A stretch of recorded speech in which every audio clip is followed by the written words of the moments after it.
Hello everyone, my name is Ash, and with me I have... Mike Laidlaw. I work for Dragon Age. I make some Dragon Age stuff with Dragon Age people. It's fun. It's fun. It is fun.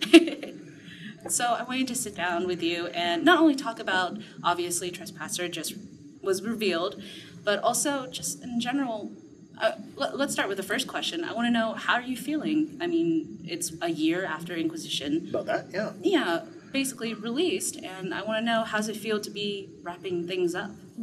It's in a way bittersweet. I think would be a good way to describe it. The game's been a big success. It was a huge learning opportunity for us as a group. Kind of our first crack at going more open and less, kind of confined space. All new tech, complete rebuild of the engine from the ground up, which was an exhausting amount of work and put a lot of strain on the team. In a way, it's kind of like great to be over that hurdle of the first time you kind of work with a piece of technology. It is, I guess in a way, the sweet part is the tough part is over.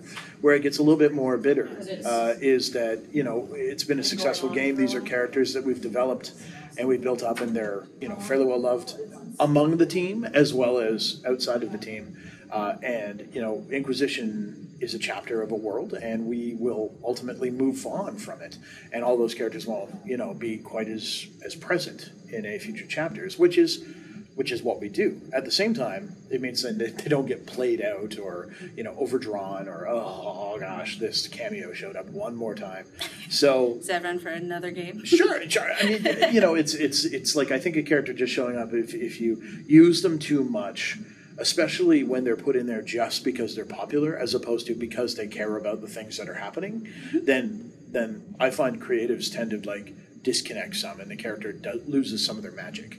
The people writing them are like, I don't know why Alistair would care about X, or I don't know why Logain would resurrect himself and come back for whatever. It's after a while it does wear thin. So, but yeah, I think it's been a really good run. But Dragon Age has always been about moving on and telling more stories in the world. So, presuming we do another one, it'll be a real cool challenge, and we're going to have a lot of lessons learned about both content and methodology. So, for the DLC that came out already, Hack-On and Descent, they took narrative approaches, but also for Descent, there was a lot of the dungeon crawling, and then Hack-On was very narrative and show the Avar that we haven't seen before. Yep. And obviously, Trespasser is going to be addressing a lot of the core companions, getting back to see how things are and kind of wrapping up the world, because the Qunari finally, well, we figured out what they did in DA2 and what they're doing afterwards. Yep. What I wanted to know was, how does it match up as far as not just the amount of time played is so subjective depending on the person, but how would you say how it scales compared to those previous DLCs? I'd say it's a little bigger than the previous. I think in part that's because of the weight of the content it's dealing with makes it inherently feel bigger. The three big things you're going to find as a player is that you do get a section of game where you get to kind of reconnect with your followers, and that can be fairly variable based on romance state or who's alive, who's dead, or perhaps more pertinently, who cares about you as the Inquisitor, right? Like if you push cold, spirit, or human. I've used that as an example before, so I don't want to spoil the others.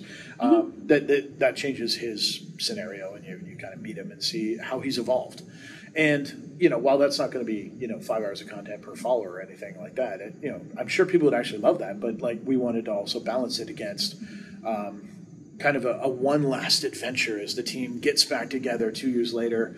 And it's interesting because the writers really explored that in the sense of this might be our last time together as friends, and played with that as a theme. And as the tension and the threat escalates, with the Qunari getting more involved and it being more clear what they're up to, people get more concerned. You start to see people worried about you, right? And instead of you just helping them, they're actually worried, are you okay?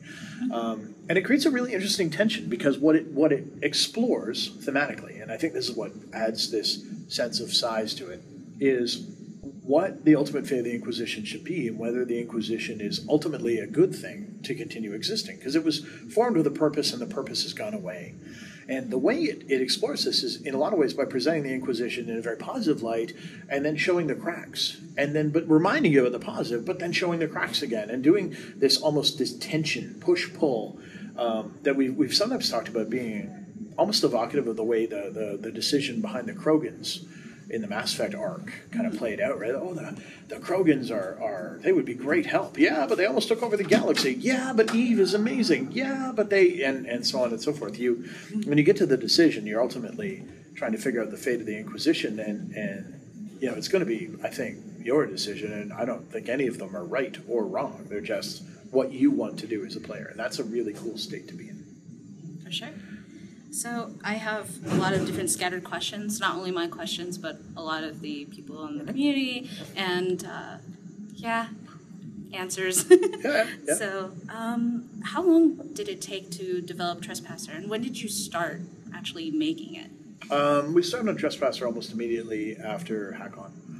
The one big thing that happened is that the Austin team had resources that were ultimately they were going to contribute to Andromeda, but they wanted to kind of dive in on a live fire kind of project, right? To be able to learn the tools and to do it with devs that had worked with Frostbite, and while they had Frostbite experience, they hadn't really worked in kind of the content we were creating. So the majority of the work for the Descent was done in Austin, and that freed up our team in Edmonton to tackle the Trespasser stuff, which we knew was going to be, I would say, on the whole, more involved because of the complexities of bringing all the characters back and getting voiceover for all the followers and having and dealing with some fairly portentous subject matter as well, which takes a lot of polish and there's a lot more cinematics and so on. So it was a fairly involved kind of creation. You said that it was a different beast from Citadel.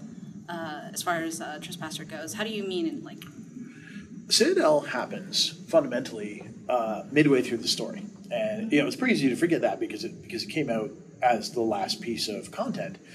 So for a lot of people, it was their epilogue, right? It was almost like the great party in the sky, but it wasn't. It was actually it was deliberately built to be. A mid-mission thing. Let's go on shore leave for a little while and make sure we're not all stress balls when we have to save the universe. And I think that changes the timbre because obviously you can't do quite as much when you know that you have to get back to a state where the game is continuing and playable and so on and so forth. So while I think it shares some commonalities, right? The opportunity to re-meet with followers and so on. I think that where you find Trespasser is at its strongest is that it introduces a heck of a lot more information about the DA universe, right? It is more of a lorehound's kind of smorgasbord, whereas Citadel was very inwardly focused, and that was one of its great strengths, is that it was just about the party, really, and literally the party later. And that's good, but with Trespasser, we're dealing with a lot more external than just the companion. So it changes the weighting of the content, that the adventure is bigger than necessarily the companion stuff. But in the course of doing that, it allows us to do some things that are a little bit more final and a little bit more punchy, I think, in a way, than Citadel, which had to be this, it was deliberately lighthearted. So yeah, it's a very different texture and color. And a different focus in terms of what it's delivering, and I think what it does as a fan, what it delivers to you. Is Skyhold finally finished with the renovations? You know what? You'll never know. You'll never know. So Trespasser takes place in entirely new content. There is no reuse levels. You don't go back to visit places you've been before. The only place that you revisit is the Winter Palace, but it's day and you're in a different part of it, and it's quite a different scenario than it was during the core Inquisition. Everything else is custom built for Trespasser. There's no you don't spend time in Skyhold once you begin that plot. At all? Nope. Oh. So. Elizaveta, she tweeted way back that she did 5 different Bard songs for Inquisition that were going to be used at some later point. I imagine we'll see that in Trespasser since we haven't seen it in the past 2 DLCs. Well, it's our last piece of DLC. Yeah, but since it's not going to be Skyhold, I was going to ask if we would have to go back to the tavern and just basically sit in front of her, but it seems like... So everything is completely new as far as locations are concerned. Yeah, absolutely. Okay. Yeah. So you confirmed on Twitter Tegan was the voice. So was it the guy that was right next to... I couldn't tell if it was Mother Giselle or Vivienne as far as the person that was in the middle during the scene at the Winter Palace. I think it's Vivienne. Vivienne? Oh, yeah, in that scene, yeah, it's Vivienne, absolutely. Yeah, so that was him next to her? Yep. Okay. Yep. Who's the Orlesian that is... Spoilers. You'll You'll find it. He's an interesting character. The thing I like is that he is a callback to another element of the Orlesian culture we have, and directly references it. So, you know, people who play through Dragon Age 2 will probably recognize at least some element of it, but it's more of a tip of the hat than anything else. But still, he's there as kind of the counterpoint representative to Ferelden. And, you know, Tegan for us is a character we really like because it's nice to show that Ferelden, I guess, monarchy and progress has moved on, right? That their representatives are more than just the king and queen. That they have ambassadors, that they have people that they trust. And of course, Tegan's role in Origins is such that he would, of course, be a fairly trusted advisor, right? Being you know related to Eamon and so on and so forth. And he works in all royal situations, which is never really a bad thing. And yeah, he relates to everyone. I remember he was in the party in Dragon Age 2. That was fun. Oh, so for... I have to go to a romance question. But for Inquisitors... So, what was it? What I gathered from the QA was that, yeah, of course, we're going to have romance content as far as, like, conversations with the people that we already romanced. But are we going to have conversations with romance characters that we broke up with? Or are they going to... Like, for instance, whenever we break up with Sarah after the Well Sorrows. Right. No, I don't think we specifically put in a ton of content specifically for negative states. For the most part, you know, as a philosophy, you know, when you have only so much time to produce content and so much, you know, voiceover time to record and so on and so forth, I find it's much more rewarding to have content that rewards you for things that you did rather than content that celebrates things you didn't, right? So if you did break up with a character, I tend to look at that as a more negative state. And while, yeah, it's great to reference it. If you ask me to choose between something you did do and something you didn't do, I'm absolutely going to put the money in the you did, right? So this is why, you know, a character like Cole, if you did not engage in his plot at all, right? You had no interest in Cole, is what you're telling me as a player. I'm probably not going to build a bunch of custom content for a character you've shown me you're not interested in. And Cole, logically then, probably wouldn't come to your aid when you need it because you didn't show any interest in Cole. So if you showed no interest in Cole, expect there to not be Cole, right? Because or maybe he's there and you just can't see him. It's hard to tell. But that's kind of a philosophical approach. It's like if you say you have X amount of work you can do, I'd much rather spend it celebrating what you did than worrying about what you did. Oh, so whenever you mentioned that for each major companion and advisor, there would be like one significant conversation with them at the very least. Not conversation, moment with them. But does Scout Harding play into what we'll consider as a major character? No, mostly focused on the party. Yeah, okay. Yeah. We didn't dive too heavily into the supporting cast. I mean, I know Scout Harding's well loved, but at the same time, we also put a ton of Scout Harding kind of content in Jaws of Hakon, right? And of course, she appears in Descent, but I think Hakon's where we really dug into Harding's backstory and stuff. So, yeah. I mean, we certainly could have, but we're not going to invest as much in her when we've got the whole party to deal with. Sure. In the first couple seconds of the trailer, there's a female Qunari that comes out. What was it? I think you mentioned that she's super angry at the Inquisitor. Is she the main antagonist, or is she just one of them? Oh, who even knows? You'll actually find there is a theme in that there are people angry with the Inquisitor throughout the course of this, and exploring the whys in the house, I think, is part of the fun. Oh, you can tell she's super angry because she says "kill the Inquisitor." Yeah, that's a good tip. That was a little bit obvious. Yeah. But the one that's right next to her, so like a lot of people are like confused as to what is that? Is that a Qunari? Mm-hmm. Okay, so it's Qunari. Yep. There were a couple of like. Is it an ogre? Was that the question? Yes. Yeah. No, it's Qunari. Who or what that is will be explained. It's certainly larger than your average Qunari, but you'll find out. Would you so like as far as like composition for like parties, would you suggest more anti-magic or anti-melee? Like strategically? Yes. The Qunari faction, while they're not the only enemies you'll face, but they tend to be fairly prominent. They are fairly advanced. They have characters who have ways of dealing with range. They have characters who have ways of dealing with magic. So I wouldn't say there's a particularly like specific composition that's like exceptional. I think certain tools in your toolbox like Dispel can always be useful, but they're useful for Fade Rifts. They're useful for any number of things, right? So that's nothing new. But I would say probably the best party to go in with is the party that you feel closest to, right? The party that probably are your core adventuring party, because their strategies are going to play out.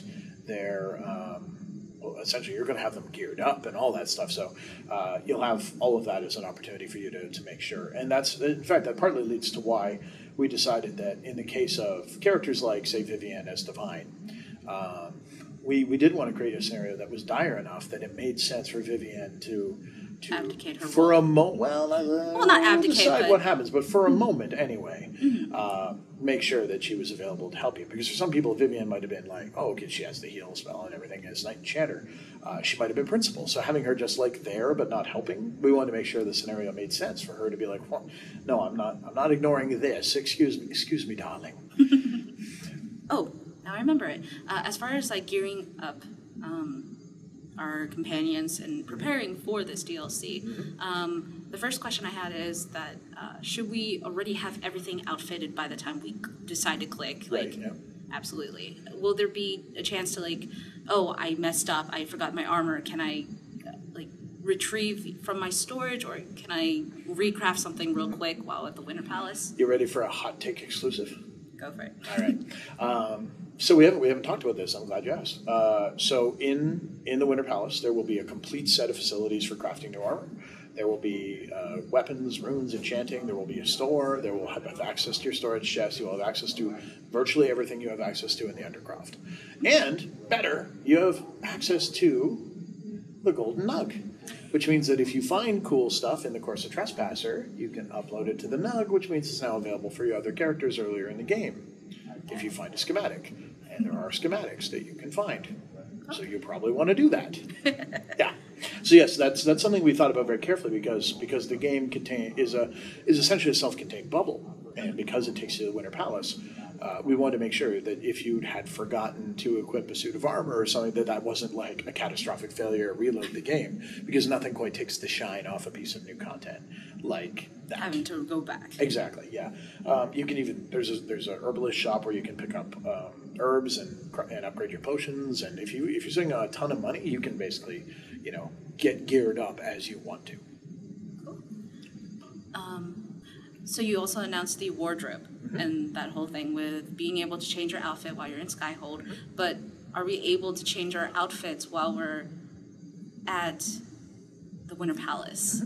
Oh, so instead of having the traditional red garb whenever we're doing diplomatic stuff, we can change it. So since I know your crew are probably the ones who are going to be the most concerned about this, so you will begin in the red, but there is a wardrobe available in the Winter Palace if you want to switch that.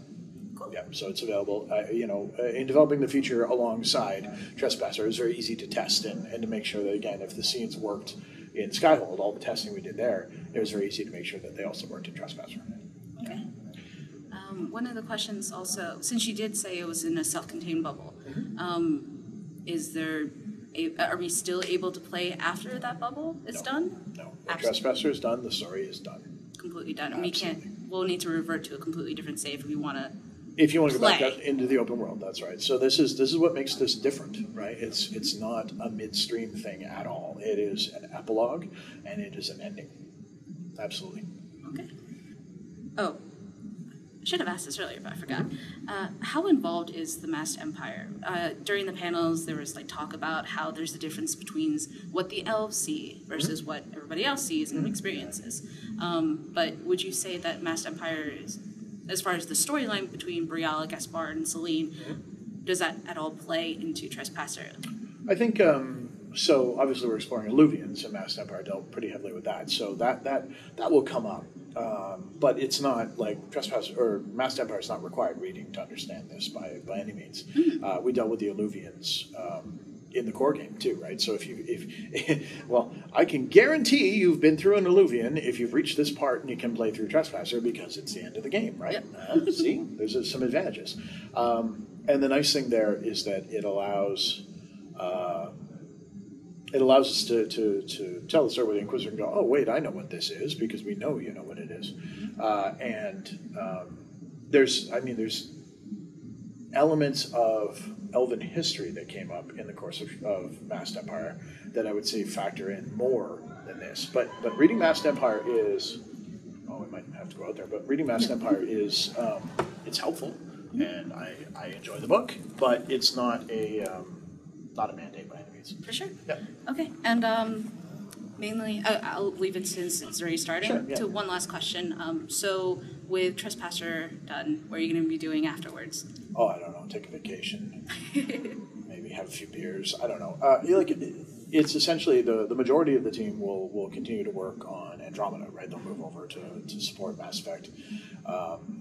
When it comes to the people that are more kind of central to the franchise level, like myself or Mark Dara, it essentially depends on where we're going in terms of next project, whether that is another Dragon Age or what have you.